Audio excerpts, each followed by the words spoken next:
বন্ধুরা, আজ বানাবো থোড় ঘন্ট। একটা ছোট থোড়কে খুব ঝিরিঝিরি করে আলু ভাজার মতো কুটে নুন মাখিয়ে 1 ঘন্টা মজাতে হবে।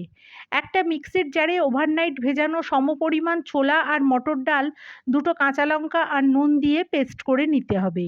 কড়ায় 2 চামচে তেল দিয়ে ডালের ছোট ছোট পকোড়া তৈরি করতে হবে। এবার ওই তেলে জিরে, তেজপাতা আর থেঁতো করা কাঁচা লঙ্কা ফোড়ন দিয়ে সরু ফালি করে কাটা একটা আলু ভাজতে হবে। 5-6 মিনিট পর কড়াতে হলুদ, জিরে গুঁড়ো আর নুন দিয়ে কষতে হবে।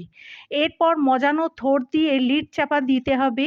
মাঝে মাঝে শুধু একটু নাড়াচাড়া করতে হবে। আলু থোড় সেদ্ধ হলে 2 চামচ চিনি দিয়ে পকোড়াগুলোকে কড়াই দিয়ে ভালো করে মিশিয়ে নিতে হবে। এরপর জল একেবারে টেনে গেলে 2 চামচ ঘি দিয়ে নাবালেই রেডি সুন্দর থোড়ের ঘন্ট।